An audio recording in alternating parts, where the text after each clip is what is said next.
Halo Pak Theo dan teman-teman sekalian. Di video kali ini saya ingin mempresentasikan mengenai mata kuliah etika bisnis. Sebelum itu saya mohon izin memperkenalkan diri. Nama saya Terry Cardo dengan NIM 20D10096. Saya berada di Fakultas Ekonomi dan Bisnis, tepatnya di Program Studi Manajemen. Di PPT kali ini kita akan membahas mengenai jenis masalah etika dalam bisnis, dan saya menggunakan buku dari David J. Fritz 2005, Business Ethics: A Global and Managerial Perspective. Oke, lalu tujuan dari bab ini adalah dapat atau mampu mengidentifikasi dari tipe-tipe persoalan etika dalam berbagai aspek bisnis. Baik, yang pertama kita akan membahas mengenai bribery atau penyuapan. Apa sih itu penyuapan? Suap adalah tindakan seperti menawar, memberi, atau menerima sesuatu yang berharga dengan tujuan untuk mempengaruhi seseorang. Suap juga dimaksud dengan memanipulasi seseorang dengan memberi pengaruh. Pembelian itu dapat dilakukan baik dengan membayarkan sejumlah uang dalam bentuk lebih besar dari harga yang diminta. Lalu, termasuk juga pembelian janji-janji untuk memberi sesuatu. Lalu, apa sih sebutan suap ini? Yang biasa kita kenal, nama lain dari suap adalah korupsi. Dan saya memiliki contoh suap yang terbesar, hitungannya bisa dibilang terbesar di Indonesia, yaitu kasus korupsi Jiwasraya. Apa sih korupsinya? Korupsi yang dilakukan oleh PT Asuransi Jiwasraya merugikan negara hingga 13,7 triliun. Jiwasraya menjadi perhatian banyak orang setelah tidak mampu membayar polis kepada nasabah dengan nominal sebesar 12,4 triliun. Produk asuransi jiwa serta investasi adalah hasil kerjasama yang dilakukan oleh beberapa bank. Lalu, pada tahun 2019, Kejaksaan Agung menetapkan 5 orang sebagai tersangka kasus korupsi ini. Lalu yang kedua ada coercion atau paksaan. Tekanan, batasan, dorongan paksa atau dengan menggunakan jabatan atau ancaman. Paksaan juga dapat berupa ancaman untuk mempersulit kenaikan jabatan, pemecatan, atau penolakan pada industri terhadap seorang individu. Paksaan juga memiliki dua jenis, yaitu secara fisik dan non-fisik. Yang secara fisik itu apa? Pada jenis fisik, koersi menyebabkan ancaman luka pada tubuh sehingga dapat diancam pidana atau dihukuman penjara. Pada koersi fisik ini salah satunya dapat dalam bentuk social control yang paling rendah. Lalu yang non-fisik itu seperti apa? Pada jenis non-fisik, ini dapat berupa tindakan atau perilaku boykot dan aksi mogok. Koersi ini saya bagi menjadi dua. Ada sifat positif dan negatif. Positifnya apa sih? Positifnya adalah satu aturan hukum seperti undang-undang, peraturan undang-undang yang harus bersifat koersi agar dapat memberikan rasa damai bagi seluruh warga negara yang menjadi korban ketidakadilan. Lalu, yang sifat negatifnya itu seperti apa? Di sini, sekumpulan preman yang memberi ancaman dan ketakutan pada orang-orang yang lemah yang mereka jadikan sasaran. Lalu yang ketiga ada deception atau penipuan. Ini merupakan sebuah tindakan yang menyesatkan yang dilakukan secara sengaja untuk mendapatkan keuntungan secara pribadi dan dengan tidak benar atau melakukan kebohongan. Contohnya adalah penipuan yang dijalankan secara online. Pada tindakan penipuan ini tidak hanya berkaitan dengan barang yang dibeli yang tidak dikirim, namun juga berupa membohongi pembeli dengan menyebutkan kualitas barang yang baik padahal tidak. Lalu pada aspek yang terpenting dari usaha online atau offline adalah kejujuran. Penjual yang tidak jujur akan membuat peringkat pada toko online-nya akan menjadi buruk. Lalu yang keempat ada theft atau pencurian. Ini merupakan tindakan mengambil suatu hak orang lain tanpa persetujuan orang itu atau tanpa persetujuan orang yang bersangkutan secara sembunyi-sembunyi. Contoh dari pencurian adalah pencurian identitas, yang artinya ketika seorang bertindak sebagai orang lain untuk mendapatkan informasi pribadi seseorang atau mengakses informasi yang penting. Contohnya seperti apa sih? Seperti mengakses akun dari media sosial seseorang yang menggunakan hack. Lalu, yang kelima ada unfair discrimination atau diskriminasi. Ini dilakukan dalam bentuk ketidakadilan atau penolakan yang dilakukan secara tolak ukur ras, jenis kelamin, kewarganegaraan, atau agama. Pengertian singkatnya, menomorsetiankan keadilan namun menomorsatukan kesamaan. Adapun bentuk-bentuk diskriminasi, yaitu yang pertama, diskriminasi agama. Tindakan yang menunjuk pada pengucilan suatu agama minoritas, mengingat bahwanya Indonesia mayoritas masyarakat Indonesia beragama Islam. Ada banyak sekali tindakan diskriminasi agama yang sering terjadi di Indonesia, bahkan sederhananya di lingkup persekolahan. Contohnya seperti apa sih? Contohnya seperti agama yang sering terjadi di sekolah adalah siswa-siswa yang mayoritas beragama A menjauhi teman-temannya yang merupakan kaum minoritas beragama B. Ada kasus bentuk diskriminasi agama yang mencakup terkenal di Indonesia, yaitu kasus Rohingya. Perlakuan negara Myanmar terhadap kaum Rohingya merupakan kaum minoritas yang memeluk agama Islam. Lalu ada kedua, yang yaitu diskriminasi ras dan etnis. Diskriminasi ras dan etnis ini merupakan tindakan yang membatasi dan membedakan atas dasar ras maupun etnis. Yang hal ini mengurangi penerapan HAM pada seluruh aspek bidang seperti halnya politik, ekonomi, dan sebagainya. Pada kasus diskriminasi ras dan etnis, sudah ada undang-undang yang mengatur dan tertera di Undang-Undang Nomor 4 Tahun 2008. Namun selama Komnas HAM menemukan beberapa kasus yang disebabkan oleh diskriminasi ras, etnis sekitar 101 kasus yang berlangsung hingga tahun 2018. Angka yang sangat besar ya. Dan ada banyak kasus diskriminasi ras dan etnis yang tercatat, sederhananya seperti pembubaran adat istiadat, diskriminasi atau hak milik tanah pada minoritas dan tenaga kerja yang belum merata mendapat keadilan. Contohnya, kasus diskriminasi ras dan etnis di Indonesia yang pernah terjadi tahun 2016, lokasi terjadinya diskriminasi ada di daerah istimewa Yogyakarta. Hal ini bermula dari pembelian tanah yang dilakukan oleh salah satu masyarakat dengan garis keturunan Tionghoa. Ketika masyarakat tersebut ingin membalikan nama tanah, masyarakat Tionghoa tersebut mendapatkan penolakan. Lalu yang ketiga adalah diskriminasi gender. Permasalahan ini sebenarnya banyak dirujuk pada perempuan, sehingga untuk mempermasalahkan gender terdapat perlindungan Komnas Perempuan sehingga para perempuan di Indonesia banyak mendapatkan perlindungan. Ada banyak contoh diskriminasi gender di Indonesia, salah satunya yaitu para laki-laki dituntut menjadi seorang yang macho atau perempuan yang harus menurut pada laki-laki.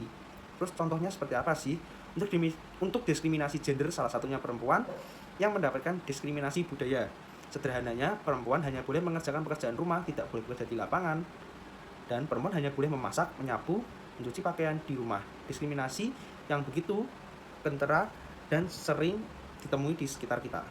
Lalu ada yang keempat, diskriminasi kaum difabel. Diskriminasi terhadap kaum difabel adalah hambatan atau batasan yang diberikan kepada kaum difabel, terutama pada masalah pekerjaan. Kondisi difabel dapat diskriminasi sebenarnya telah dilindungi oleh hukum karena kesetaraan untuk mendapat hak asasi manusia atau HAM. Setidaknya ada hukum yang responsif dalam menangani permasalahan para difabel.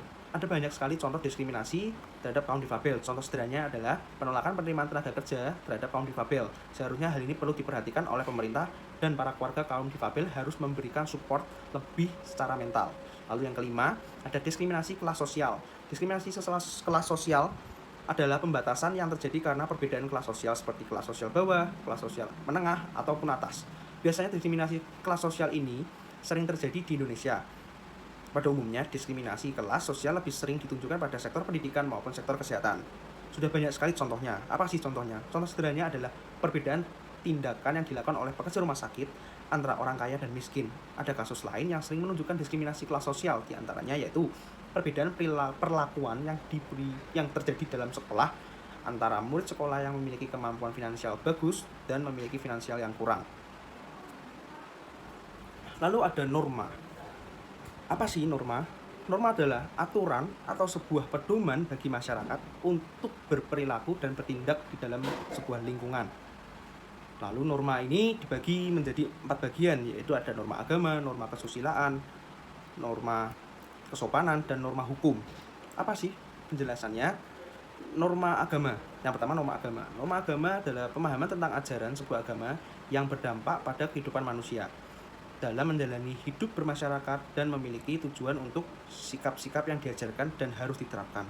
Contohnya norma agama itu seperti apa di kehidupan sehari-hari.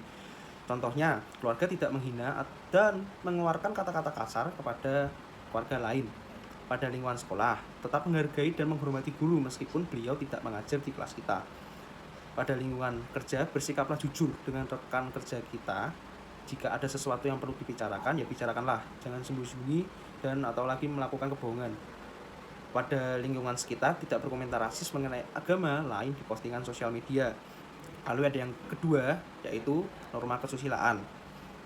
Menurut Suprapto Wahyunianto dalam buku Menuju Sekolah Berkarakter Berbasis Budaya pada tahun 2020 mengatakan bahwa norma kesusilaan timbul dari bisikan hati nurani manusia saat bertindak.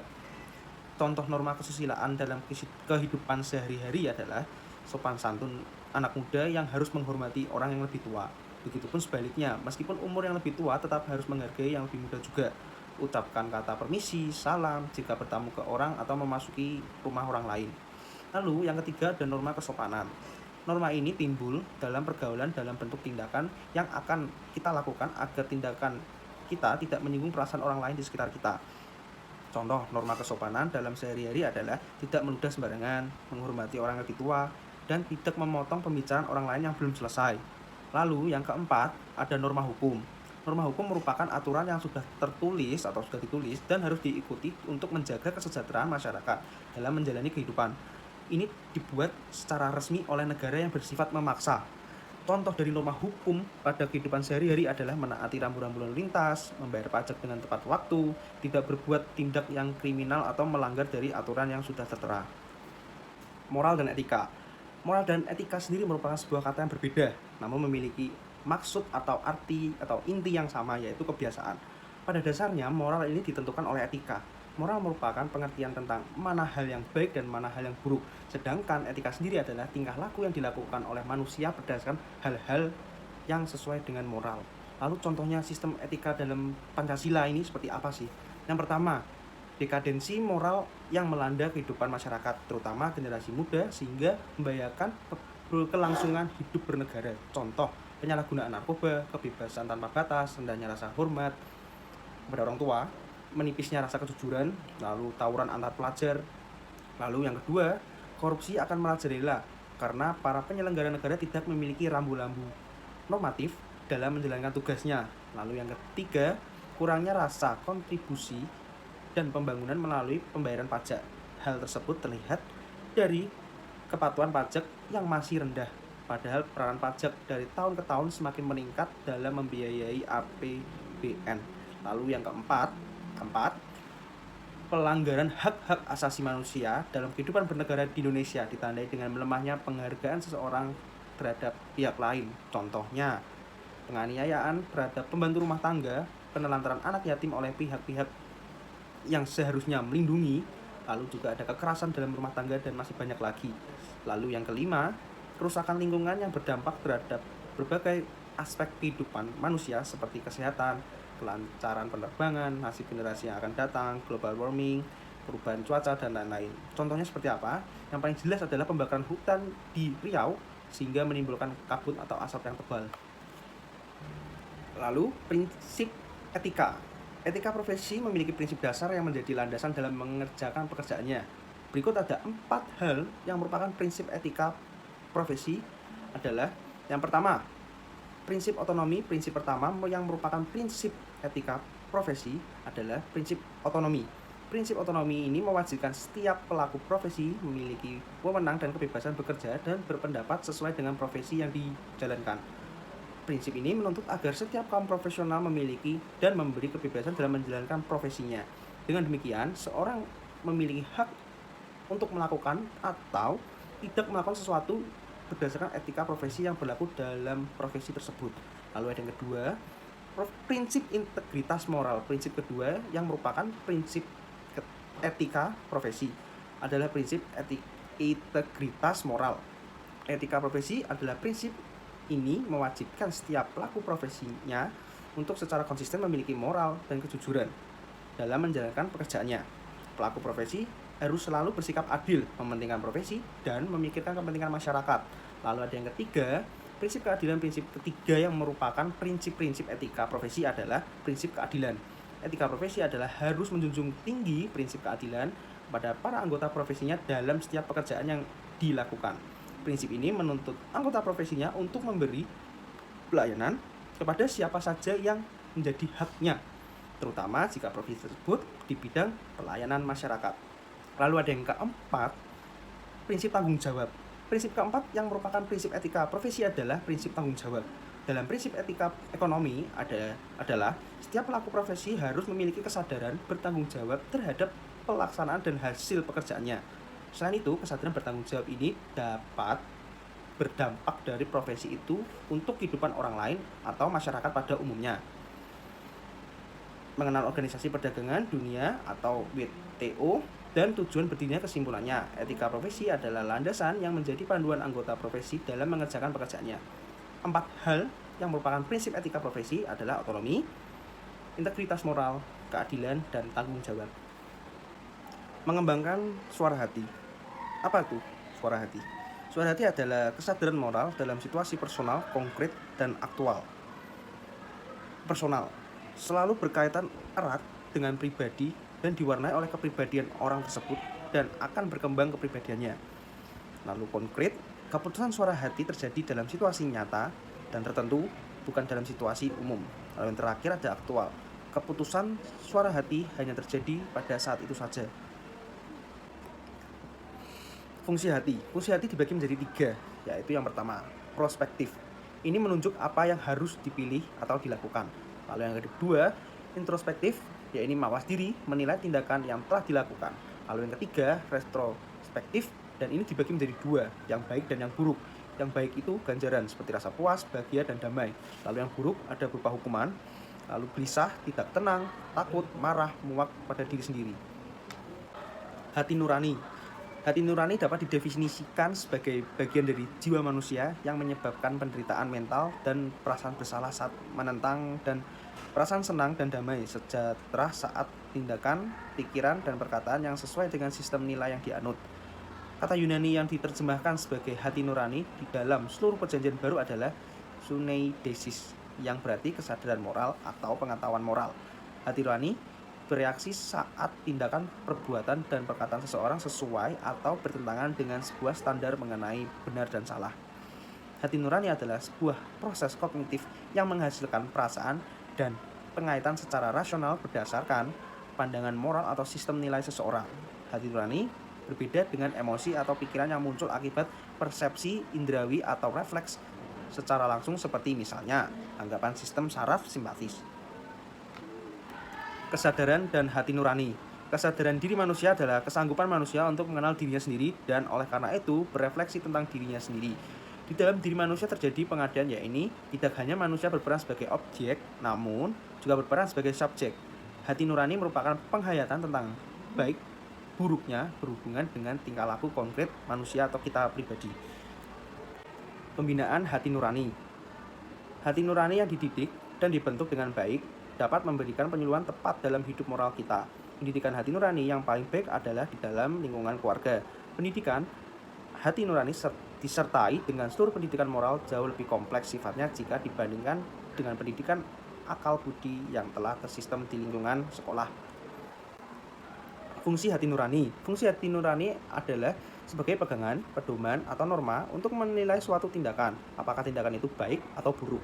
Pegangan atau peraturan-peraturan konkret di dalam kehidupan sehari-hari menyadarkan manusia akan nilai dan harga dirinya. Sikap kita terhadap hati nurani adalah menghormati setiap suara hati yang keluar dari hati nurani kita, mendengarkan dengan cermat dan teliti setiap bisikan hati nurani, mempertimbangkan secara masak dan dengan pikiran sehat apa yang dikatakan hati nurani dan melaksanakan apa yang disuruh oleh hati nurani. Macam-macam hati nurani. Hati nurani retrospektif memberi penilaian tentang perbuatan-perbuatan yang telah berlangsung di masa lampau. Hati nurani prospektif melihat ke depan dan melihat perbuatan kita yang akan datang. Pembedaan antara hati nurani retrospektif dan hati nurani prospektif ini bisa menampilkan kesan seolah-olah hati nurani hanya menyangkut masa lampau dan masa depan. Padahal hati nurani dalam arti sebenarnya justru menyangkut perbuatan yang sedang kita lakukan kini dan di sini. Hati nurani terutama berbicara dalam suatu orientasi ke masa lampau atau suatu orientasi ke masa depan, ke perbuatan yang sudah berlangsung atau ke perbuatan yang akan berlangsung lagi atau terjadi lagi. Lalu yang terakhir ada sifat hati nurani. Sifat hati nurani bersifat personal, artinya selalu berkaitan erat dengan kepribadian yang bersangkutan. Hati nurani akan berkembang juga bersama dengan perkembangan seluruh kepribadian kita. Ada alasan lain lagi untuk mengatakan bahwa hati nurani bersifat personal. Artinya hati nurani hanya berbicara atas nama saya. Hati nurani hanya memberikan penilaian tentang perbuatan dirinya sendiri. Baik, demikian dari akhir presentasi saya mengenai mata kuliah etika bisnis.